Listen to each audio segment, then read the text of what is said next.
Wolfpack Nation, what's going on, everybody? Hope everybody's doing well today. So excited for our weekly live stream, baby, and also to the second running of the Tommy White, Tommy Tank White, Tommy Dinger White, Tommy whatever you want to call it, the National Player of the Year White, whatever nickname you want to give the man. Man, golly, dude. I mean, sheesh, the inspiration is real, y'all. Let's be real. This guy is absolutely just hitting baseballs like there is no tomorrows to start off this Pac-9 season.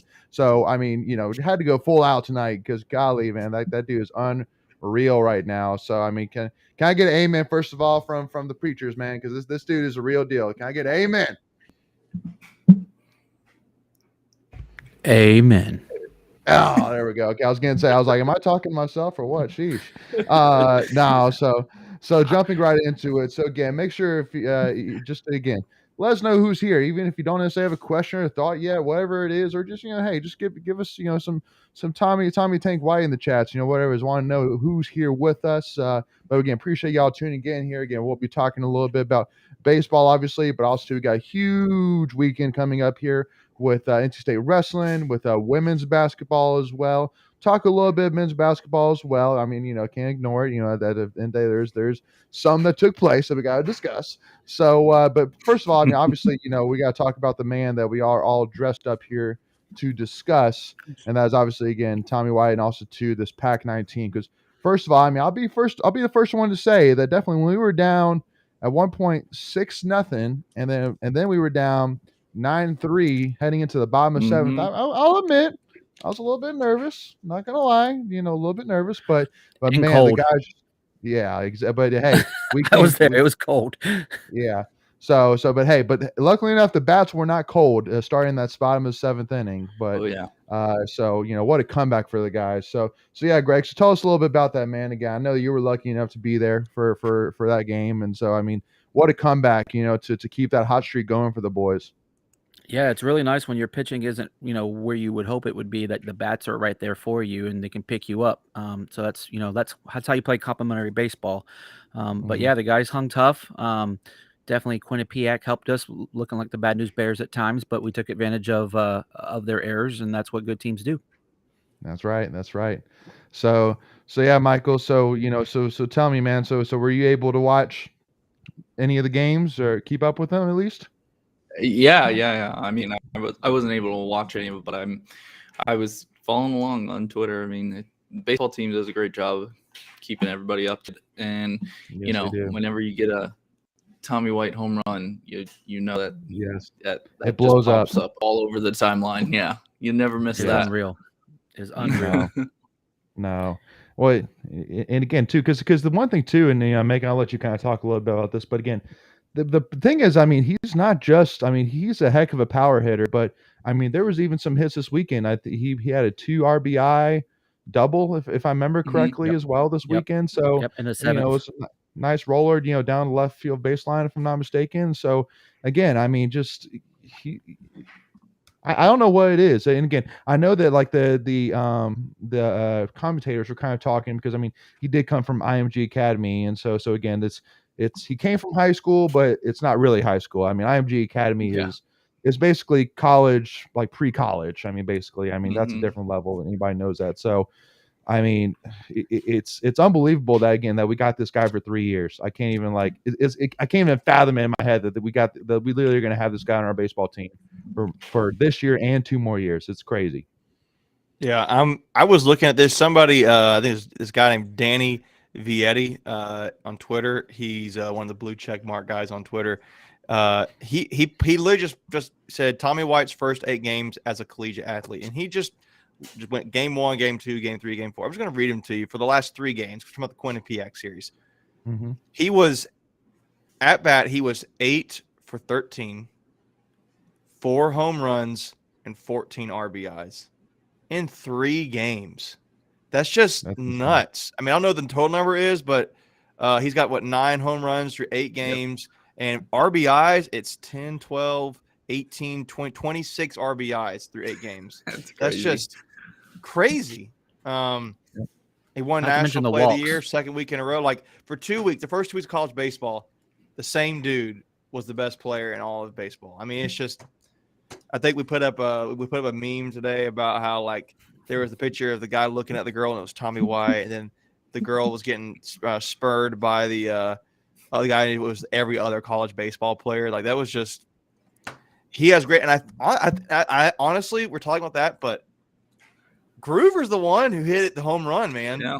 Right. And he is totally overshadowing all of the other success. JT Jarrett's having a great year. Yeah, he's Dom Palali crazy. is having a great year so far. Groover having a great year so far. The pitching's done pretty well so far this season. I mean, And you mentioned JT Jarrett, right?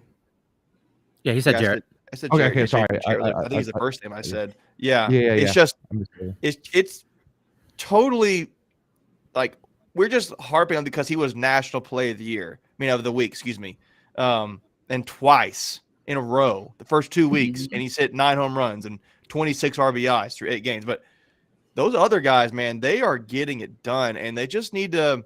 I honestly want to take some time to this live stream to talk about those guys because we know what we're getting through with Tommy White at this point.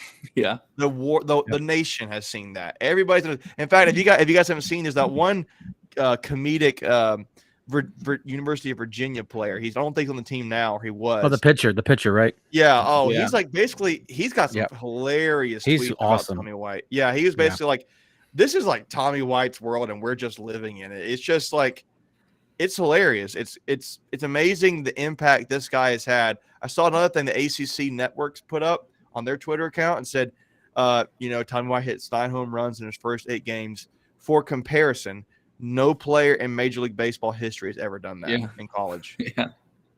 That's insane.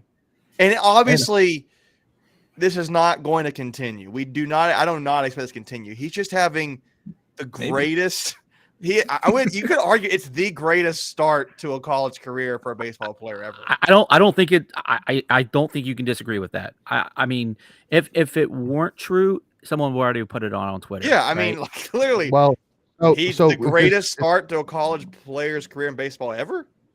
Well, because there was actually a Twitter feed that was discussing that from Phil Davidson saying that Tommy Tanks will probably earn back-to-back National Player of the Week. Y'all remember who was the first Pac-9 player to open a season with consecutive National Player of the Week honors was? And Tim Peeler, who Greg and everybody says, I mean, he knows it all when it comes to NC State. He is the historian. So he said actually Trey Turner was 9 for 17 with 7 RBIs, 9 runs, 8 stolen bases through 5 collegiate starts. Or Holly Springs' Matt Mangini, who had 20 hits in his first 25 at bats. So he hit at 800 in the first 25 at bats. I mean, that's pretty good, but not the power numbers that Tommy White has. Well, of course. I was trying to look what his numbers are. Also, let's put this into perspective while Macon looks that up. Last year's RBI total for the ACC was 66 RBIs. Tommy White has 29 already. That is crazy. For the NC State, right? NC State. For ACC, the leader in RBIs last year was 66. Oh, okay. Oh, the leader. The leader. I missed that word. Okay. Yeah, the leader in the ACC last year was 66. A guy from FSU. I don't know the name, so I apologize for that kid that did well. Yeah. But Tommy's already got 29 in 9 games. He's halfway there through. 9 games. And we got 56 games. So before we continue with this conversation, I want to give a quick shout out to those in the chat. So Hunter Smith said nice shades, appreciate it. Also said National Player of the Year again. Yep. Colby said, "Hey, what's up, boys? What's going on, Colby? Hope you're doing well. Thanks for tuning in, man." Tommy the Body White, yeah, the body. I like that. White. I like that one. Russell also points out no major leaguer has ever hit 9 and 8, just like I think Macon was saying as well. Yeah. Tommy White has more home runs than most teams. Yeah, getting at that graphic. That graphic that's been going around is insane. Insane. And then out of the 250 Division I schools, Tommy White is doing better than 240 of them. Yep. Saw that one too. Yep. And then lastly, Justin Cook said, "What's up, Tommy White fan club?" Yep. What's going on, Justin? Thanks for tuning in, man. Yep. So Mr. Baseball himself. Exactly. So jumping in, because I think Make is 100% correct that, I mean, as much as obviously we love Tommy White, I mean, look at us. You got to give, first of all, props to, JT Jarrett. Because, I mean, again, believe it or not, he's actually leading the team in batting average right now with a 591 batting average, while Tommy White has a 588 batting average.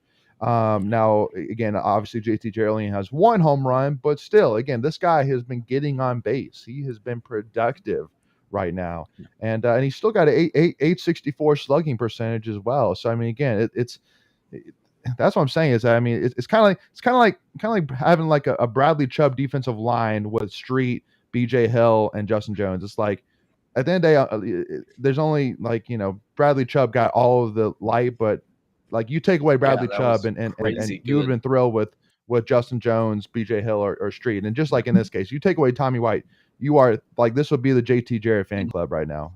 That's really where I am. So Yeah, really. But let's not forget, though, JT Jarrett's injury in the first game actually led the way for Gruber to be put in the lineup to hit that walk-off home run. So in a twist of irony, we hope obviously JT gets well. Hopefully it's just a minor strain on the hamstring. But Gruber wasn't even in the lineup, and then he gets put in, and then boom, two-run dinger to cap the comeback. Yeah, that's true. That's a good point. I'm trying to look up the stats here. I found that the guy's name, that pitcher for Virginia, his name was Steven Schock. And he said that one of the ones we may never see a video of Tommy White hitting a ball that stays in the yard, and that's just something we need to learn to accept. That's a good one. Yeah, absolutely. But I mean, I feel like we're just we've given Tommy White his due and his what he deserves as far as recognition, and the fan praise and all that. But man, some of these guys are doing really, really well for NC State, and they deserve to be recognized about it and talked about. Well, and again, because we literally have 7 players right now that are hitting over a 300 batting average right now, which again, I mean, obviously, the like Noah Souls only has 21 at bats, but still, again, I mean, I'm telling you that there's 7 right now that are hitting above a 300, 8 games in, which it's something, because especially too, again, because the biggest worry I think all of us had was losing 7 starters from last year's team, saying, where are we going to get the guys to replace this? And I can tell you that I mean that again, so that means that 5 players that weren't on the team that's last year are hitting above a 300 right now. So you got to feel great about that right now. You got to. And Belk Wolfpack put up a good comment there. And that was the same thing I was going to make the comment too. Is our second, I hate to call them second stringers, but whatever you want to call them, our second level guys. That second game, they inserted them in the lineup. There was no drop off. We scored. I think it was 16-4, and that was only 7 innings. They finally called it. The weather was junky, so there was no drop off offensively on that second game. Yeah, I'm looking here too. Just a fun fact. I don't know if anybody's done the math, but State for the average runs a game. State's averaging 14 runs a game. Yep, they've scored 112 runs in 8 games, which is insane. Yeah. So no, it's so again. I mean, obviously, LeJames Groover. I mean, gotta be thrilled for him. Definitely loved seeing the energy from him when he hit that walk-off home run. And again, just to be able to fight back, again, from being 6 down to end up winning in a walk-off fashion, just I think says a lot in terms of where this team's mindset's at. And because the one thing which I will mention, which was the kind of the worry thing, which because I was actually talking with my family about this, obviously Matt Willitson didn't have his best start, obviously on Saturday. Obviously giving up 4 runs in the first inning. But I was saying, I mean, Matt Wilson's a guy that he has a ton of experience. At the end of the day, in the grand scheme of things, as amazing as the start has been, there's still a ton of baseball left. We really haven't played that much baseball already. And that was only Wilson's second start of the season. So I feel like, and again, I mean, let me know what you guys think. But I mean, from my perspective, I'm sitting here saying I'm not worried whatsoever about Matt Wilson. He'll get it figured out. I mean, this is a guy that has started for us many, many, many times and has done an amazing job at it. So, and obviously, with him coming in pretty much set as the Saturday starter by Avent and Chrysler, I think that pretty much speaks within itself the confidence that they have in him. So, I kind of took it as just brush it off, and it more than likely it'll be the not so common result with Matt Wilson starts. That's really my thoughts on it. Yeah, I mean, baseball is just such a streaky sport. I mean, Mhm. Tommy White will go through a stretch probably this season where he'll have a bad couple games, but Yep. that's just how it goes. Same thing with pitchers. They may have a rough outing, but they'll bounce back. Especially a guy with as much experience as Matt, like you said. Yeah. Matt started Absolutely. 2 games. He's got a 6.48 ERA, so he's not had a great start out. But some other guys who have, I mean, so far, even Sam Heitfield, he's had 2 games he started. He's got 1 win, but he's got a 4.82 ERA. Again, we're talking through 2 games. Yeah, they pulled him on Friday with a little bit of tightness, so Yeah. he didn't get hit. He could have probably gone a few more and probably lowered that ERA a little bit. Right. But like I'm just kind of going to read these right here. Logan Whitaker's got a 0 ERA. He's got 1 game started and 1 win already. He had a great game. That was 6.16 innings and 1 out he pitched. Garrett Payne's 1.5 ERA, 6 innings. David Harrison 2.31 ERA with 11.2. So David Harrison has pitched the most innings for this team at this point. But yeah, I think that the pitching will come. I think it's just crazy to me that we're just killing teams offensively, and the pitching is like total. Again, pitching not bad. It's just, I mean, you don't need to worry about it right now. I mean, you needed to a little bit for that game against Quinnipiac. My brother even texted me. He's like, man, Quinnipiac's good. So I don't know. The pitching will get there. I'm not worried about that.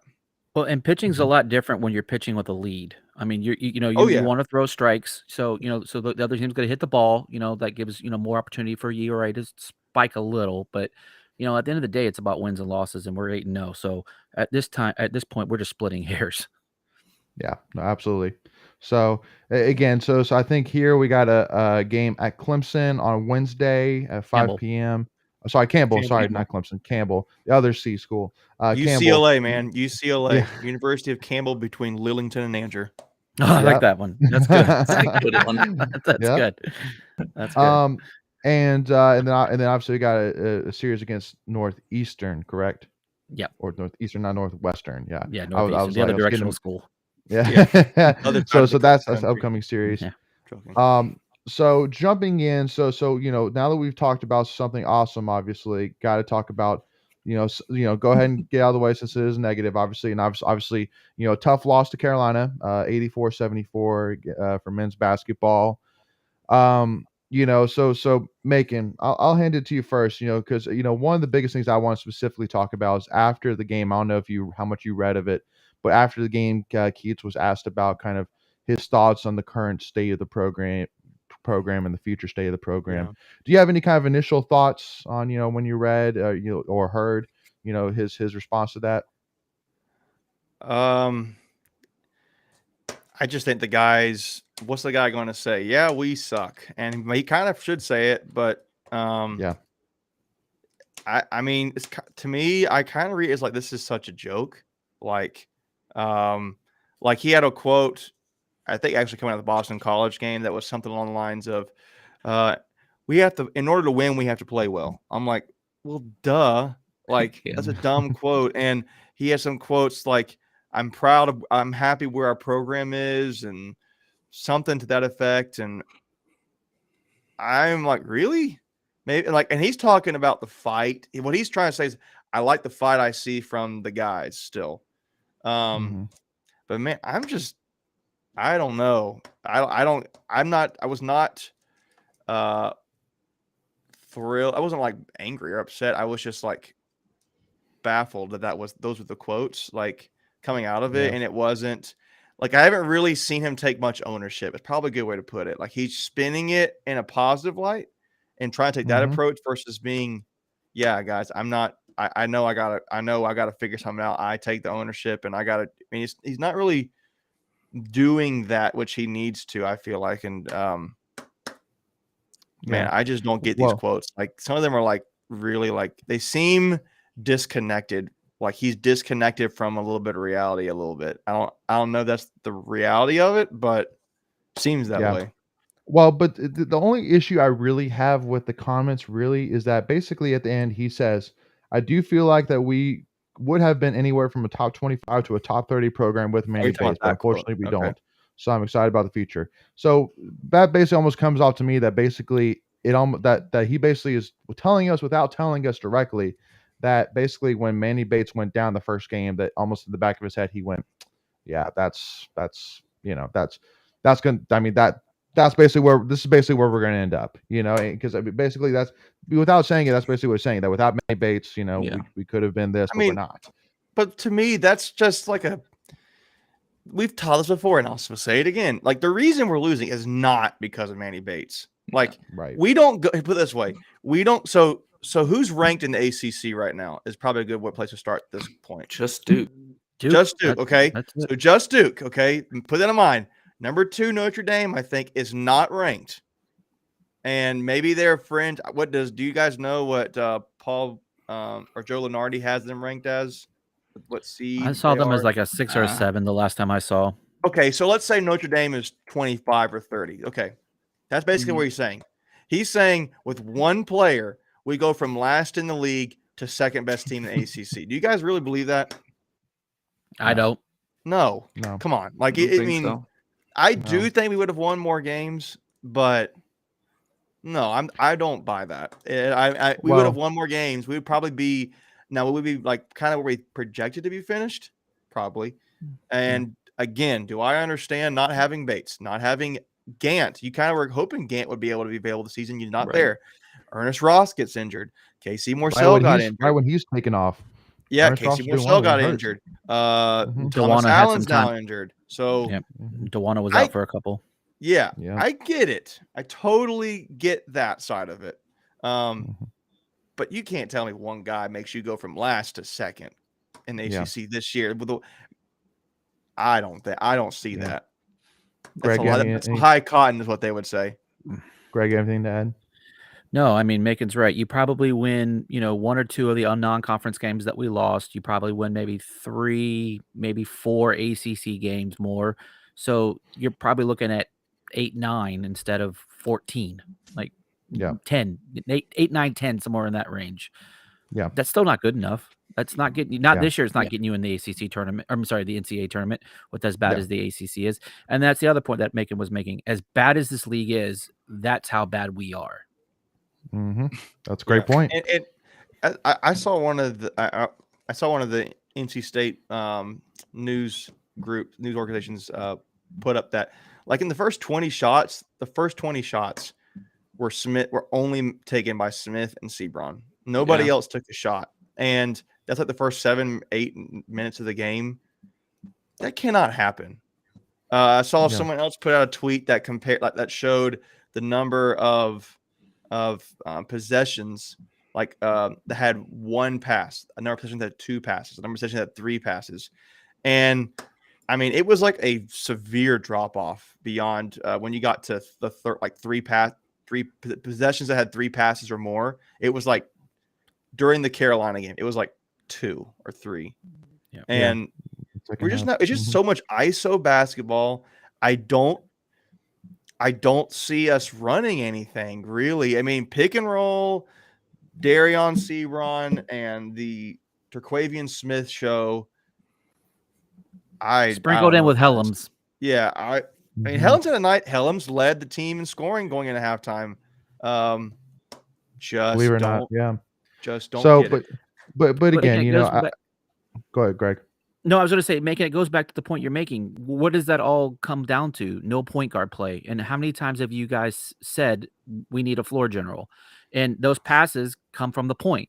And when you have 1-2 passes in a possession, that means you're not distributing the ball. It's one dribble, one pass, a shot. Yep. But see, you can't. But you just can't make quotes like that. You can't. That's not fair to the player. To be honest with you, it's like, oh, if you would have been here, we've been top 25 or top 25. Come on, it's a crutch. It's a crutch. Yeah. You're kind of saying, well, the rest of the guys suck. It wasn't for the other guy, that one guy there. It's like, oh, come on.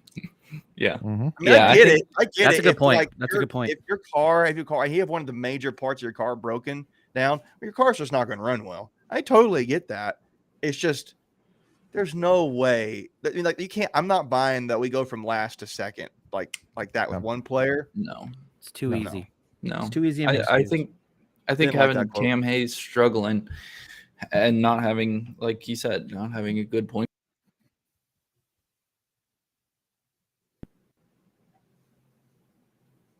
Did we lose him? Oh, no, am I here? Sorry. You got me? Yeah, we got Yeah. you. Yep. Oh, okay, cool. Sorry. I No, didn't sorry, hear guys. Michael. Sorry, I didn't hear Michael. Oh, okay. But yeah, no. Again, and Beck Wolfpack there says it. If we were supposed to be this good coming in, shouldn't we be able to adapt? And really talking about Keats for next season, like again, it all comes down to next season, whether Dillingham comes or not. At the end of the day, no matter who stays healthy or not, at the end of the day, we need to see a step forward next season. If we do not see a step forward next season, no matter who gets injured, no matter what happens, then if we don't see a step forward, I don't think we could take another risk on another year with Keith. We just can't do it. I'll be honest with you. It's embarrassing and it blows that in Hubert Davis's first year we couldn't get one win against him. And especially since to get blown out the way we did. I mean, again, the scores in both games really didn't really reflect how bad we really did get beat. Honestly, so Well, yeah, And they're a bubble team. yeah, Yeah. bubble team at best. And I'll tell you guys, I think I'm at the point now. I'm just done with Keats. Yeah. I think about it more and more. Like, Boo Corrigan has nothing to lose letting him go, but if he keeps him, he's going to lose some of the fan base. And Yeah. I just don't think you can bank on the talk this week and this weekend was, oh well, maybe there's some rumblings that Dillingham might reclassify. We've talked about that, and maybe he can bring in some impact transfers, but Yeah. I just don't, Well- guys. I've seen it. For me, I think I'm kind of.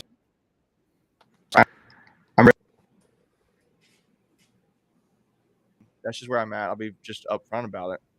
Yep. Well, and to answer your question, Beg Wolfpack, about does Cam stay? I mean, I will be shocked, honestly, if he did. I think that because it's so obvious and it's so key this offseason that Keats has to get a grad transfer point guard, not like a freshman point guard, a grad transfer. He needs somebody who has done it at the Power 5 level in the against some of the best competition college basketball has to offer, and he needs to bring them in and run the show. That I think that's as clear as day. Just like it was, and hopefully he learned from his unfortunate mistake of not going after an experienced big to replace Manny Bates, and hopefully he makes up for that this offseason. So if assuming that he does that, I just don't see how Cam sticks around, because I mean, between that grad transfer point guard and Breon Pass, who you hope can be maybe the future of the point guard position for NC State, potentially, I don't see it, but we'll see. So Well, I'm going to add but- this point too. I don't even know if they need. You made the point. You need to have a Power 5 guy. If some stud non-Power 5 player wants to transfer here, I'd take him. Like, well, CJ Bryce. Like for instance, like yeah. a CJ Bryce type of point guard wants to come in and play. I don't think State needs a dominant point guard to function. You just need somebody that's proven. You can't take a risk. So it doesn't come to me. Yeah, we don't have a playmaking point guard right now. We just don't. We don't have a rim protecting defensive presence in the paint. Nor we kind of have. I would say we do have an offensive presence, because I think Duwan has been pretty successful. To me, it's just not like that's not all it is. It's the play calling out there. It's just I know, and I'm Lack thereof. Yeah. Yep. Like there, I'm going to get into a whole another rant. I'm kind of getting to the point where I'm getting kind of frustrated about it all. Just honest with you, I'm sure everybody is, and I'm pretty optimistic. So I'm kind of like, guys, come on, like that quote you mentioned late, and I had forgotten about it, but that does kind of take me off a little bit. Yeah. No, I gotcha. Well, we'll jump off, but at the end of the day, guys, just again, keep in mind that again, obviously, I think I put out a tweet there. What was it on Saturday or Sunday, something like that, basically saying that between like wrestling, men's and women's tennis, between baseball, softball, and then one other sport I can't remember who it is that were like 86-14 overall right now. So, and that's basically the active sports right now. Besides, women's basketball. That was the other one. That was the seventh Yeah. one. So the 86-14. So there's just so much good going on right now, currently with NC State. That at the end of the day, it's like, listen, let's focus less on the bad. Let's focus on the good, because then these teams deserve our undivided attention right now, because they are clicking right now.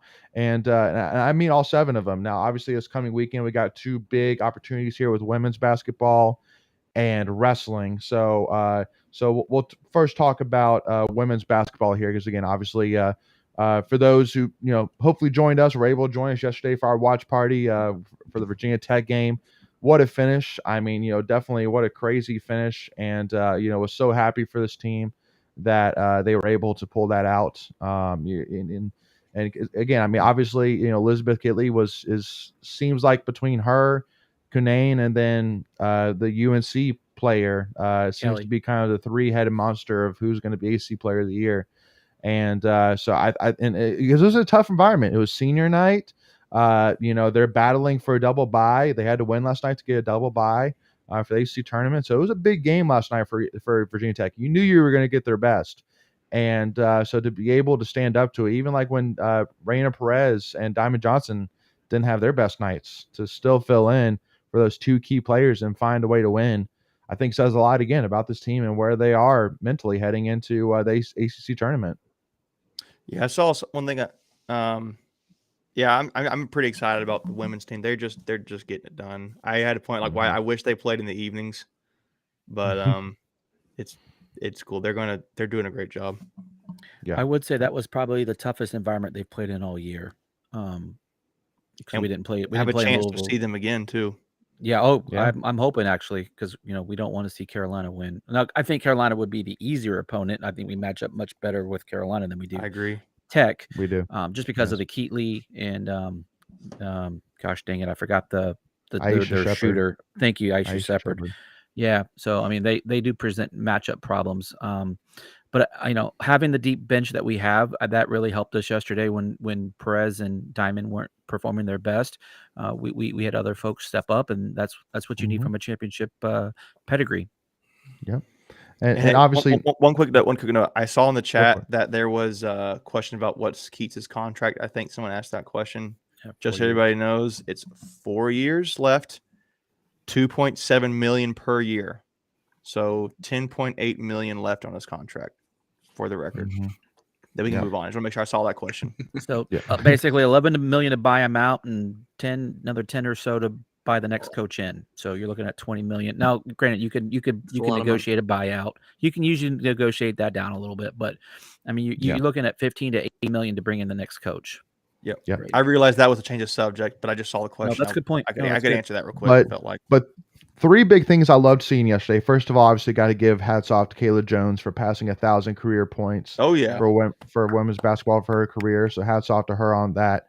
Amazing accomplishment for her. And again, I mean, I think that all of us can truly say that I think all of us would not have been shocked whatsoever if she decided after last season to go to WNBA. But for her to choose to come back and finish off, because she felt like she had some unfinished business, was awesome. So she's made history. She's made history not only with 1,000 points, but she's was part of the team to get the first regular season title in 32 years. And now she has 2 more trophies to get. So but then 2 other things. So first of all, loved seeing us start strong from the tip off. Because I know that's something we've seen multiple times from the team this year is slow starts. We dig ourselves these holes and then we have to dig our way out. But in this point, we actually led the entire game. There was actually not a single point during the entire game where Virginia Tech led. And I think that is great to see heading into ACC tournament / March Madness. Again, the mindset of, we need to hit the gas pedal from the moment go, from the moment the green flag goes, So, and then the third thing was Alyssa Kunane. We were saying this, Greg and I were saying this last night, that last night you truly saw what we all expect. Because I know that Alyssa Kunane, she also has had some games this year where she's not played her best. And obviously that combined with her not getting a ton of minutes, obviously, because, we've a lot of games we've taken care of business, and they put in Camille Hobby and Sophie Harden. But for Kanane to really take over last night and play really, really well on both sides of the ball was like, yep, that's exactly what I expected. So I think that she made a great case there to wrap up the regular season for why she should be ACC Player of the Year. But either way, the thing I love about her is I know that she's not going to lose one bit of sleep over it if she doesn't get it. At the end of the day, if she can hang her hat on an ACC national championship, I think she'll take that all day and twice on Tuesday over any ACC Player of the Year honor, which is something I love about her and the whole team. I think the whole team is in that exact same boat. So, yeah, I mean it's good to see her playing well at the end of the season. That's when you need to have your best players playing well, especially in tournament time. Yeah. And I'll make the argument why she won't be Player of the Year. Because we can't always be biased here, right? But we want to love on our players and everything. But honestly, the only reason she's not going to get it is because Coach Moore held her back in a couple of games with like you were making the point that we just haven't always needed her. She was only averaging, the last time I saw, 24, 25 points a game. There's a lot of players out there, especially your bigs, that you're going to play more. They're going to play 35, 37 minutes. And I've made this point before. 10 points, she can get you another 4, 5, 6 points. And so, her average would be right around 20 points a game. And unfortunately, the ACC voters don't always look at the whole body of work, right? And they don't take everything into consideration. That they love their numbers and their stats and people that get a lot of press. And because the team is so deep, she's not always the focal point. Yeah, absolutely. Making anything to add on that? We lost his audio. Oh, lost him real quick. But yeah, no, again. Here you go. I'm here. Okay, go ahead. I was going to say one thing I was going to add that's a little bit different than what you guys had noted was Elisa, when they needed a bucket down that stretch when it's really tight, they went to her. Yeah, and absolutely. it was just like, as they should. That's, to me, that is good coaching. Yep. That's good coaching. And do I think he'd do the same thing? Probably. He probably would go to his best guy. He goes to Seaburn all the time. But in that case, when it was tight, they can't beat you. Why? If it ain't broke, don't fix it, kind of thing. Just keep going to her. And they did. They went to their best player, counted on her, and Elisa delivered. It really seemed like when they needed a bucket, when that tight stretch, it seemed like there's moments there, particularly when it was like 2 points, kick it in to Elisa and let her do her job. So she did. Yep. And to me, that's like, that is dominant basketball. It's like, I can go get a bucket when I want to, basically, and you can't stop me. Yeah. And you can try, you can foul me, and a lot of times they did. So that's just really good basketball. Again, to be honest, that's what Carolina did against NC State in men's basketball. They just went to Baycott and they're like, you can't stop him. And or even that Brady Manick. The white guy, Brady Manick. He plays the 4 for them. Not going to stop him.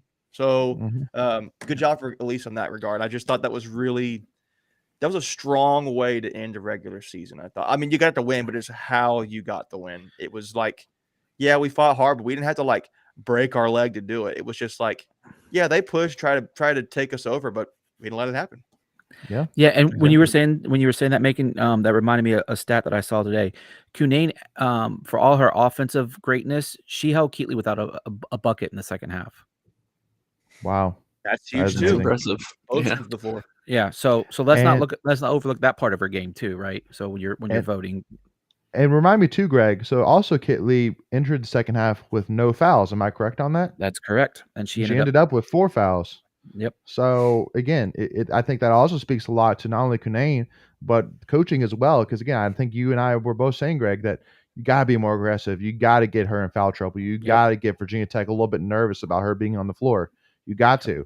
You don't have a choice. She's too good. You can't let her feel roam free and no worries whatsoever. Just play her game. Like, no, you need to make her worried about making that block. You need to make her worried about, going in hard for that layup. Like, you need that in her head. Let her know you're there. Exactly. So I want to touch on a couple of comments. So Mary said, I was glad to see Cunane have a good game. I feel like she's been a hit or miss with some of her games recently. Absolutely. Hunter says that she struggles with physical matchups occasionally. I mean, I would say that, yeah, I mean, obviously she's at the end of the day, physics is physics.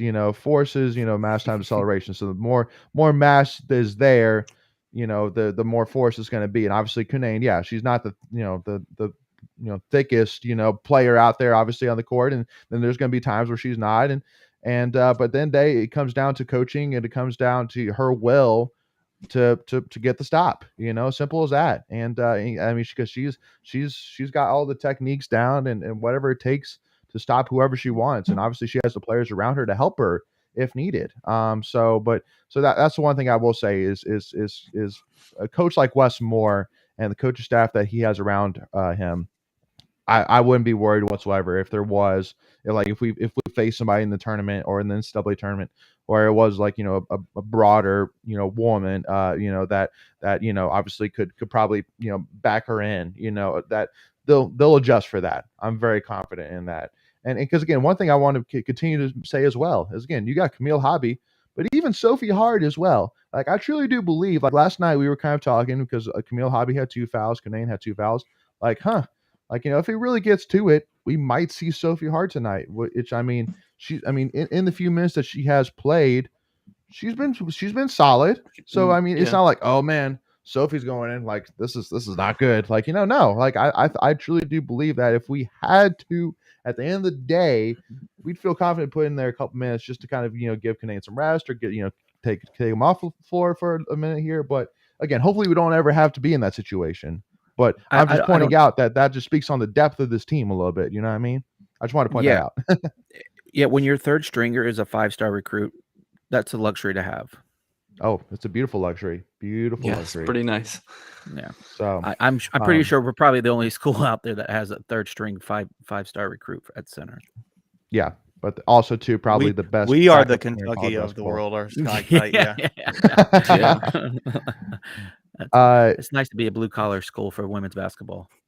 But I'll tell you though, I can't I'm super excited about the ACC tournament. I mean, obviously I'm going to be there with a buddy of mine all day on Friday, so look forward to seeing it. But I'll tell you, one of the things I was really thinking about today was NCAA tournament this year for women's basketball. It's going to be very, very interesting, specifically because obviously South Carolina is clicking right now. Stanford's kind of a dark horse right now. Nobody's really talking about them a whole lot, but then they are the number 2 team in the country. State is up there, and then but also too with UConn. Even I think Paige Beckers, I think is how you say her last name. Yeah. Who I think was one of the top recruits, like 1 or 2 in her entire class for her recruiting class. She's been out with injuries. She's back. And she's coming back. Mm-hmm. And so I think that will bring UConn back into that national title talk. It's going to be a really, really exciting finish. So I would definitely plead all NC State fans to, strap yourselves in, because starting Friday, it's going to be a crazy journey for this women's basketball team. I'm telling you that right now. It's going to be crazy. It's going to be awesome. And Iowa too, they got that Caitlin. I don't know her. Oh yeah, that girl just Caitlin Clark, I think. She's like the from female everywhere. Steph Curry. Yeah. Yeah. She shot it from the logo last night. I was like, holy moly! I've seen that. Yeah. So, but talking a little bit more. So got to give obviously we got about 15 minutes left here. Want to give a couple of other shouts as well. Obviously, men's and women's tennis right now are.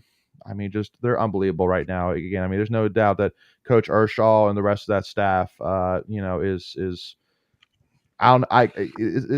literally over these last couple of years that things have just been getting better and better and better. And I just don't see an end in sight. Right now, women's tennis is about as proven as of a top contender team as I've ever seen. Literally, they've faced probably 8 or 9 probably top 25 teams and have beaten most of them. I think maybe only lost to one of them, maybe. But obviously beat number 3 Texas.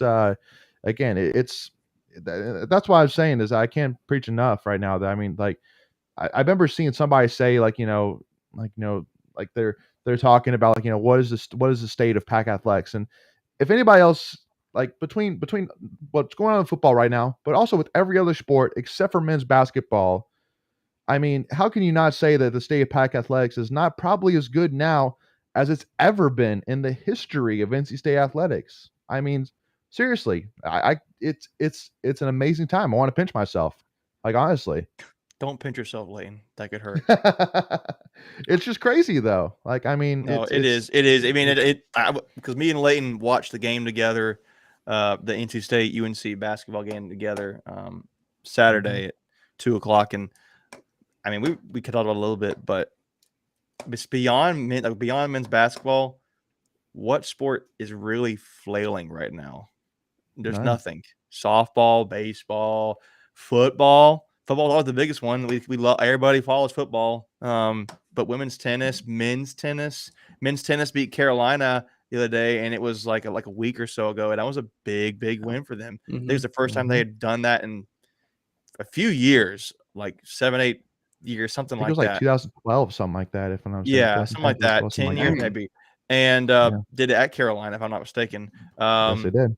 It's your basketball is everybody wants basketball to do great. I get it. We've won 2 national titles, but that is skewing the whole of how you're living in a historical time for NC State athletics, in my opinion. It's just it's just like a big skew because basketball is not doing well. It'd be like if basketball is great but football stunk. It'd be the same kind of thing. It's just everything is thriving.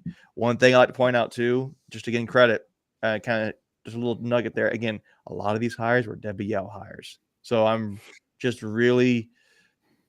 She saw a lot. Obviously, the Keats hire was her hire too, but the everything for the most part, except for like Coach Raw, the track coach Raleigh. He was there before her. But it's just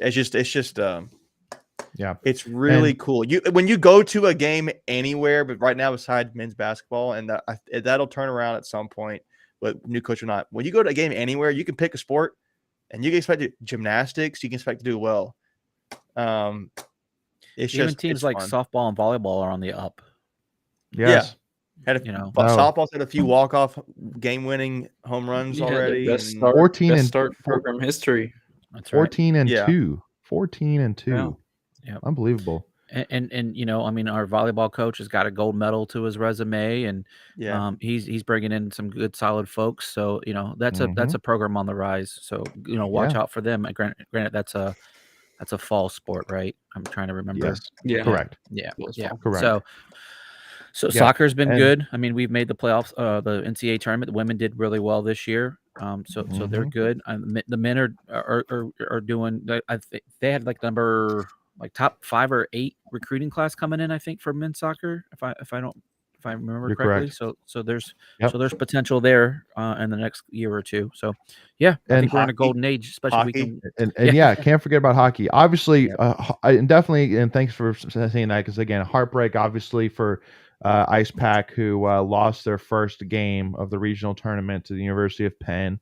So their season is unfortunately over, but again, there's still no doubt that obviously, winning 3 back-to-back ACHL titles, combined with all that they did last season, getting very close to winning a national title last year, that again, there's no doubt that Coach Will Healy and these guys have this program heading in the right direction. And again, we've talked a ton about it.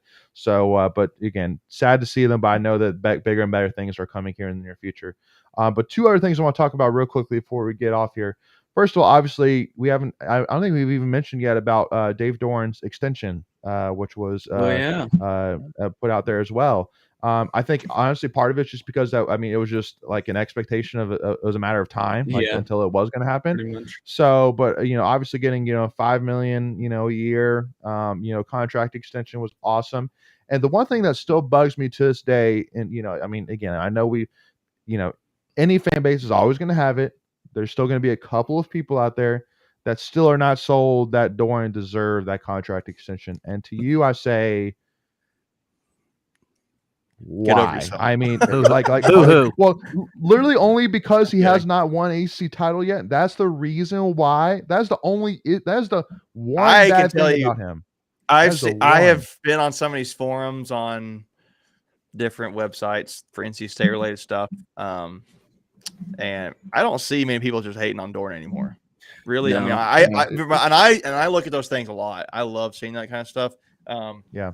I just don't see it as much anymore. It's like because he beat Clemson, because he had the comeback win against Carolina, because he virtually was 10-win season. If not for that UCLA forfeit. And how he got handled the that money game. off. He got the monkey off his back. He has gotten ranked wins. I mean, the guy's doing it. He's bringing in really good recruiting talent now. He went undefeated at home. He went undefeated at home. When was the last time that happened? I mean, like we've talked about this enough, and we were going to certainly get into it the more further we go down the towards the fall. And maybe I'm sure we'll do a lot of talking about this, looking at roster and stuff in the summertime. But it's great. I don't see many people talking about it more. I think the haters have shut themselves up a little bit. And so the Rays makes him the second highest paid coach in the ACC officially, because I think Dave Clawson got an extension and a raise. So, but they're a private school. What's so Dabo's? Yeah, we won't know. Dabo's Dabo's like almost 10 million. Yeah, he's way. He's in 9 and some change. And what'd you say Clawson's was? We don't know because it's a private school. But at Narduzzi is like 4.8. Investigators go figure it out there. Yeah. Yeah. But again, deservedly so. Again, I mean, he if I'm not mistaken, he is the second winning. We're the second winningest team in the last 5 years when it comes to records in the ACC. Yep. So again, you potentially. That's not out of the question. It's not out of the question yet that you may have the number 1 pick in the draft in Iquanu.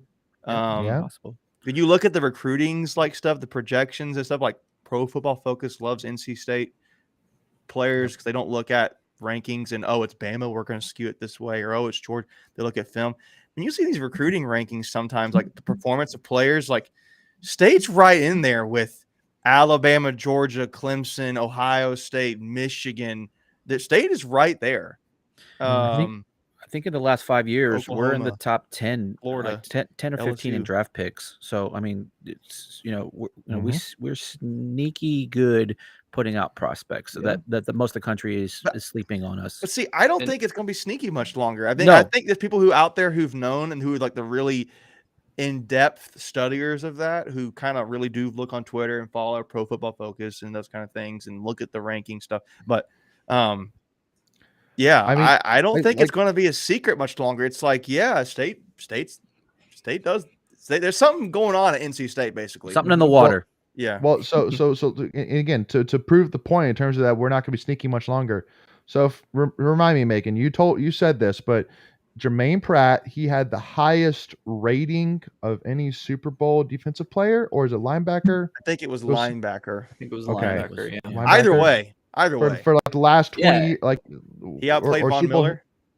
Yeah. So again, like that, literally that's an NC State guy. The guy that by Pro Football Grade had the best game from a linebacker side and however many Super Bowls. Buda Baker a linebacker? He's a tweener, I think. Yeah, he's a tweener. Yeah. So, kind of a tweener too, but again, guys like that, guys like Jacoby Myers, people are talking about Jacoby Myers right now. People are talking about, again, like Bradley Chubb, obviously, Garrett Bradbury, Garrett Bradbury with that insane catch, So again, they're talking about NC State right now in the NFL. Joe Thuney. That's so you call him Thuney? It's Thuney. I do. Come on, dog. I'm sorry. I'm close in the corner. So again, we're talked about, and again, we'll talk more as we get closer, but just want to give a huge congrats to, again, Coach Doran, to the staff. So much deserved. Love everything that's going on in this program right now. Every single piece right now of this program. Love every bit of it. Let's keep it rolling here. So I have a Dave Doran serious question. This is a thumbs up, thumbs down question. Okay. Dave Doran, beard, no beard. I don't know. Do you guys see the picture from the game? He looks good with it, but he's never had one, I know. I don't want to mess up the mojo. I like the personally. I think he would look good in the off season. Like I feel like that's good for the off season. It's like So here's all business. He's all business during the season. Then he's like cool. I like Mountain Man Dave. I like Salty Mountain Man. NCAA stands for no clue at all. That's the Dave Doran I want. But here's the tiebreaker of why you should everybody should vote for the beard, is because if there's one thing which I know, and I've said this a couple of times, is that Dave Doran is a very superstitious guy. And so one thing I know is that, there's a tradition which I know that I'm pretty sure he's a part of as well, which is, that you don't shave your beard until you lose a game. So I mean, I would not be surprised whatsoever if that's something he believes in. That's something he does. When did he start it? He started it after the season was over, it's like doesn't really matter. Well, but yeah. I'm just saying. I know he's a very superstitious guy, so I would not be surprised. Hopefully, maybe he can buy into that, and hopefully, come late December, he has a huge beard. But go ahead, Michael. Yeah, I'm just thinking maybe he was doing that the whole season. Like the losses were kind of spread out, so his beard would have never gotten that long. Right, exactly. So I just wanted to throw it out there. Yeah, no, absolutely. All right, so but can't get off obviously without talking a little bit about in-state wrestling, because obviously they have a huge weekend coming up here in the ACC tournament in Charlottesville, Virginia. Again, live storylines on the line here. I'm very, very confident NC State as a team will be able to come out of it, hopefully, with the ACC title. We always do very well when it comes to ACC tournaments. And I think we've won at least the last 3 in a row, actually, ACC tournaments. So definitely not saying it's a gimme by any stretch of the measure, but I'm saying I feel pretty confident. But looking more towards the individual's perspective, because obviously, Tariq Wilson, this is the first. He's only won one ACC title, and it was in the 141 pound division. Now he's in 149. And then Hayden Hidley. Again, all those who follow us know that we have a huge challenge out to him right now to fill the collage. And it's going to be a tough one, obviously, going back, probably maybe facing Clay Lout again, probably maybe facing Mekhi Lewis again as well. So, again, it's not going to be an easy road, but, I mean, hey, I don't think he would want it any differently. I think he wants another shot at Clay Lout. I think he wants another chance to hopefully take care of Mekhi Lewis during regular time. But again, it's my hope and my prayer is that because both the championship games for women's basketball and wrestling happen on Sunday, is that Sunday is a very, very, very great day for in-state athletics. That is my hope and prayer. So, this will be the first year I'll have watched the wrestling. So yeah. Definitely gotten into it this year, and I'm excited. Yeah, absolutely. So, and because if not mistaken, Greg, you're going to be joining there with me. Am I correct on that? I have committed to make the drive down to Charlottesville for Sunday. Yes. Let's go. Nice. So, no, again, and I'll say this again, that obviously it was a heartbreak to learn the news that women's basketball tournament was happening at the same time as ACC wrestling tournament. But again, hopefully with me being there all day on Friday, hopefully that makes up for it somewhat, for the women's basketball side. But I also feel very confident as well that if we make it to Sunday, that Wolfpack Nation will fill Greensboro up on Sunday. I'm very, very confident. Yeah, for sure. Yeah, we will show it well there. I remember watching it last year, I was coming back from, I think it was Charleston. I remember just seeing that. It was awesome. Yeah. No. Was last year when Raina hit the shot, or was it the year before? Yeah, it was last year. Yeah, last year.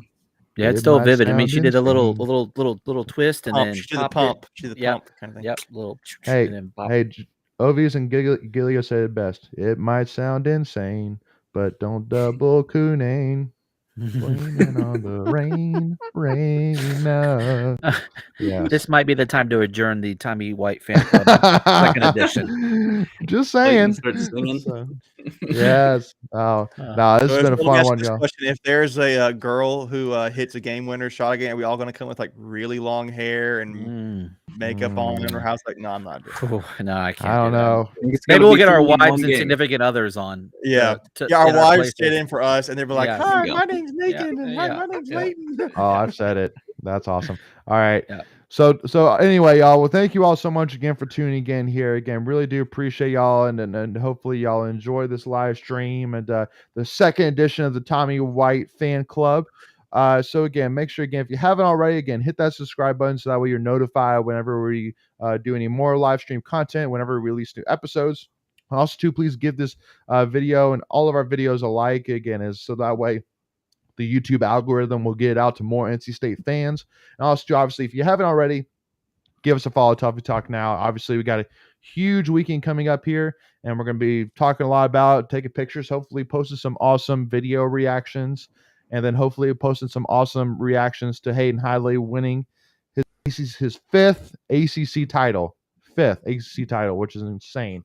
So anyway, y'all, hey, as always, things are going great right now. Enjoy it. And as always, go Pack, y'all. We'll see y'all soon.